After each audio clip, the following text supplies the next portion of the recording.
My ex and I split 5 years ago now. We had a daughter who is 16, a son who is 13, and a daughter who is 5. He's always been a good dad, and we split 50-50 custody, essentially the kids 1 week my house / 1 week his house. After my divorce, I reconnected with a high school boyfriend and fell head over heels in love again. He's in the military but hadn't had to move in years. We married 2 years ago. A year ago, he got orders to move to Texas from where we all were in California. My older 2 kids were not happy at all and didn't want to move, while the baby didn't really express a preference. I approached my ex and told him the situation. I said I know the situation is bad, but we'd foot the bill to him for every trip to him on holidays, breaks, summers, etc. He blew his top and said absolutely not. I wouldn't take his kids away and said he'd see me in court. The judge ended up ruling in his favor, and I was awarded summers and every other holiday. I was absolutely devastated. I moved, and I've barely seen the kids since. They came at Christmas for a week, and it was tense the whole time. The older kids, especially my daughter, are short with me on FaceTime, while the baby gets distracted and can't chat much. My daughter has said I chose a man over her, and that she wants nothing to do with me, while my son won't talk about it, but I can tell he's angry. I've asked my ex to talk to them about it and he basically said I chose to leave, it's my fault and he's not getting involved in our issues. You are the idiot, you didn't ask your kids' opinion about moving. They're old enough to have that conversation. You instead decided on your own for what you wanted and when told no fought to have your way in court and lost, I'd say rightfully. You didn't ask your ex's opinion, they're his kids too. You just announced something based on what you and your husband wanted. The kids are rightfully angry because they feel their mother abandoned them without any consideration. Yeah, you're an idiot in this. You are the idiot. I'm a divorced mom of 3 with week on week off. I totally get how hard it is to balance your new life with the other responsibilities of kids and co-parenting, but the kids have to come first. It's a bad situation, but when presented with the choice of being a long distance from your kids or from your husband, you should have chosen the long distance relationship with your husband. Your kids are dealing with abandonment issues and get to be upset and hurt. Whether or not you feel like it, you did choose your new husband over them.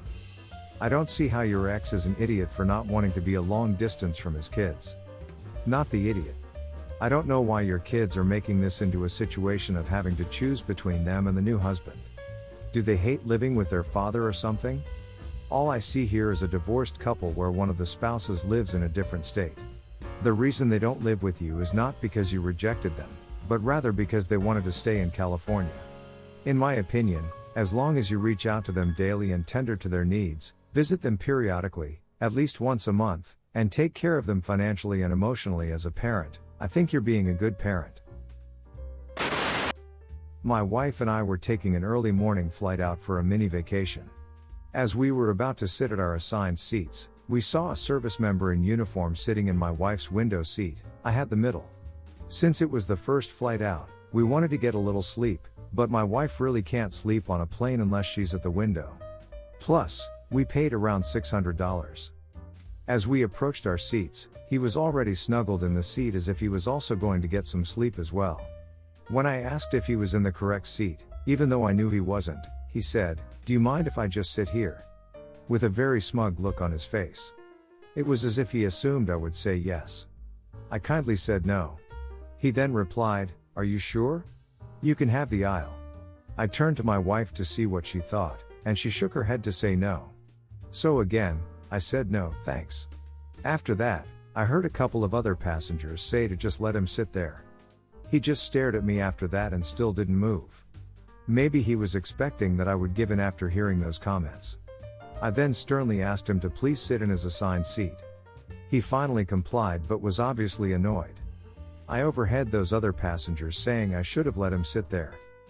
I feel as if he was using the fact that he was in the military to his advantage by the way he responded. I can only assume he has done this before since he was so smug. However, maybe he was finally coming home after some time away from home and was tired. I felt a little guilty, but also couldn't forget how smug he was. Also, I fly quite a bit for work and have never had anyone defend someone else who was sitting in the wrong seat. I assume it was because he was in the military. Not the idiot. This is an unpopular opinion in the US, but I actually have little respect for people in the military. In many other countries, being in the military is just a job or something that everyone has to do.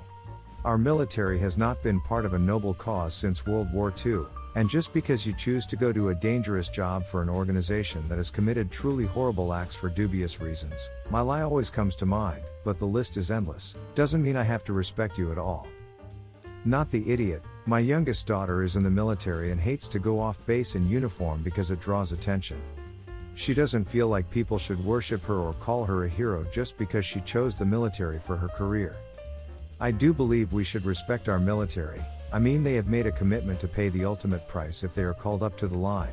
I also believe there are idiots who think they deserve way too much for that. Not the idiot. Veteran here, you did the right thing. Screw him. No self-respecting soldier wears their uniform at an airport unless they're coming back from deployment, and even then they usually have civilians to change into at first chance because the last thing they want is people coming up to ask questions. My guess is he was just out of basic training or something. They're usually the only ones that try to take advantage of people's respect for the military. So, 33, and I, 24, have been together for over a year and a half. We've been living together for a few months. His family is religious, and every time there's a family event they always ask, when are you getting married? They all make hopeful comments about me getting pregnant soon, not the right time, always talking about how great it would be for us to wed. They're a bit invasive, but at least they're supportive, I guess? Shrugs. I'm a part-time student and work, so works about 60 hours/week and doesn't make a lot of money. Plus, the following. We checked his credit score a few days ago, and it's bad. If a score went from 1 to 1,000, his would be 10. Meaning, he can't buy a car, he can't open a business, he can't rent a place to live, he can't order a credit card, he can't do a thing involving banks and credit. He was going back to university next year for a degree he's passionate about, but guess what? He can't even get approved for school loans. His mom owns a small business that is neck deep in debt. She owes banks about $100,000 in loans and interest. She gets angry if anyone tries to help figure it out. So is listed as a partner in the business, and he can't legally get out without the debt being paid off. Besides that, his parents have taken multiple loans throughout the years in So's name, which they never paid back. So picture how badly a few $2,000 loans can grow with interest added. Then picture it over a few years span. Yeah, that's bad. Plus telephone bills unpaid in his name, his mom's phone. So basically he's screwed. He confronted his mother about this mess, and all she can say to him is, "It's being handled," in a very dismissive way. And we know for a fact it's not, and will only get worse. I am thinking about next time I see her and she asks about weddings, babies, and crap, I'll flat out say, I will not marry your son if he doesn't have a credit score. I will not put a child in this world inherited over $100,000 in debt. I will also not marry someone and risk getting that debt either. So, until you figure this mess out, don't bother asking me. I want her to know how badly she's screwed her son up. I want her to feel it. I want to make her take responsibility and make her realize what's at stake here. Not the idiot. But also remember, your So is 33 and should have also been looking into taking responsibility for his own credit. I don't know what his parents can even do. They can co-sign a loan he wants to take out, but that won't magically make his credit better. It'll help though. Sure, be frank about your reasoning. It's important, especially for your husband, to understand where he stands. And unless he doesn't want his parents to help, and doesn't want to discuss his finances with his parents, you wouldn't be an idiot. Not the idiot. But if it was his mother that told him he can't get out of the business without all the debt being paid off, don't believe her. It's in her best interest to keep a patsy on the line. If there's a partnership agreement, there should be a clause about leaving, and what contractually that entails. If there's not, well, either way he should hire a lawyer. He's got to turn off the tap before cleaning up the mess. If he won't, honey, he'll make gestures, but he'll never stop getting dragged under. He needs therapy. You're not the idiot. However, please consult a lawyer about the financial mess your So is in. Seek out a financial planner as well. However, are you sure this guy is right for you? 33 and trying to go back to school and dealing with his family's poor financial planning? You do you and do what you feel is best for you. Though you seem rather sharp and responsible, and I think you can do better. Just recently, our local Walmart and Target have begun to ask for receipts as patrons are leaving the store. At first, I would oblige. I thought whatever, it will only take a few seconds, no big deal. But as it happens more and more, I'm starting to realize not everyone is being asked to do this. Oftentimes I'm having my groceries checked against my receipt as I watch multiple people walk right past us. I thought maybe they were just looking over receipts whenever possible. But one time the greeter wasn't busy with anyone else. I watched 4 or 5 shoppers walk right out without a word from her, but as I was about to leave, she asks me aside. At this point I start thinking, I'm a young male shopping alone, maybe I'm being profiled. So, after she asks politely to see my receipt, I respond with no thanks. And continue out of the store. She looked a little puzzled, but wow, nothing happened. That's an awful lot more convenient than being nice. So, that's been my default response for the past few weeks. A greeter asks me to provide my receipt and I say no thanks, no, nope, nah, maybe next time, etc. with no issues. That is, until last night. I was on my way home from work when my roommate asks me to pick up a jar of peanut butter. So, I get to the store, find the peanut butter, ring myself up, pay, and make my way to the doors. As I'm leaving, an older man says, "Hold up. Let me see your receipt," to which I respond nah, and continue on my way. He stands up from his chair, raising his voice just a little, and says, "You need to pay for that," and I respond, "I did, have a good night." This is when it gets a little weird. He's clearly unconvinced and begins to yell, "You have to show me your receipt," while following me out into the parking lot. I stop, turn around, and say, "I paid for this, it's my property now, transaction complete." He just gets even angrier, demanding that I show him my receipt, yelling, "You have to pay for that and you have to show me your receipt," non-stop. Eventually, I make it to my car, which he proceeds to stand in front of. Now, he's saying he's going to call the police. I roll down my window and tell him that's fine, you can call them, I don't mind. Can you get away from my car? And he responds like, "Hell, I will," while slamming his hands onto the hood of my car. At this point, I just want to go home. I look around my car and there are no people or cars anywhere nearby. So I quickly reverse my car away from him, and hightail it out of there. After recounting this story to my roommates, they said I was a total idiot about it. They think that since it would have only taken a second to confirm that I paid for the peanut butter, that means I should have just shown him my receipt and been done with it. But I think that's strange. These stores shouldn't operate on the assumption that I'm a thief by default. Not the idiot. There is no store that is going to have a policy of chasing the customer out into the street, yelling, and hitting customer property. Plus, if they are not stopping everyone, then they are likely profiling, and the number of employees who didn't object to you saying no suggests that they aren't required to search everyone and that he wasn't just doing his job. Heck, I'd be less likely to think he was an idiot if he had just called the police from the door, because that is likely what he is supposed to do if he thought a customer was stealing. Not the idiot.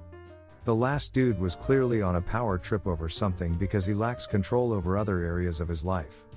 Guaranteed he's not paid enough to warrant his inappropriate vigilante behavior. The idiots are stores like Walmart, who often have 0 cashiers working because they don't want to pay employees, and they would rather pay one person minimum wage to curb theft via the idea that these people deter theft by slowing down customers leaving the store. Screw Walmart and any stores with 0 cashiers working, they're the idiots. Everyone's the idiot here. It's normal for them to check your receipt if you have items not in a bag, or if you went through the self-checkout. You may not be obligated by law to show your receipt, but you're making these people's jobs harder for no reason. How hard is it to have your receipt in hand and offer it?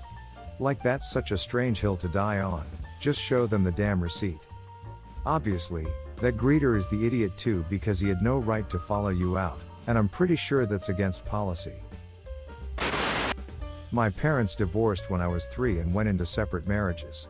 I had a rough childhood being split between 2 different households. It was really messy and made me not want children at all. When I was 20, my parents reconciled after their second marriages had ended and had my brother soon after. I had already been dating my now wife for a year, and we were eventually married, She agreed with me about not wanting kids. 5 years later and my brother is now 6, and all is not well in my parents' marriage. My mother had an unexpected heart attack and died. My father did not take it well and drank himself to death. Obviously, my family is mourning, and I've been trying to find a home for my brother. None of my half-siblings want him. The only other option would be for him to go into foster care, and I'm not going to let that happen. I told my wife that I was going to become his guardian and that she did not have to stick around in this marriage if she didn't want to.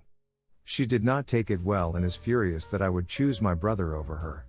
I doubt my marriage will survive, but I can't let my brother go into foster care. You are the idiot. Not because you are taking your brother in, obviously you should do that. But only because adding "you can leave if you want" was unnecessary and told her in her mind you didn't care about her very much. That said, I realize emotions are very high and right now and you're going through a lot. My condolences to your family. I hope you can all pull through this and your wife comes to understand. No idiots here. Life is a series of choices, and if your choice is to take in your brother, regardless of the consequences, no one should fault you for that. You're making a choice for your wife, as well, since she can't very well say she won't parent him, or participate physically or financially in raising him, while she's still married to you, and living in the same house. She's already made it clear that she doesn't want kids, so you can't blame her if she chooses to walk away. No idiots here. No matter what you two had agreed upon, this is an emergency. Foster care can really mess with a kid's psyche. Thank you for stepping up to the plate. I understand your wife being upset because it chances your plans, your dynamic, though. I think you should apologize for making it sound like you were about to throw her out or something, if that's what you did, but I don't think you should apologize for essentially saving a kid whose parents just died.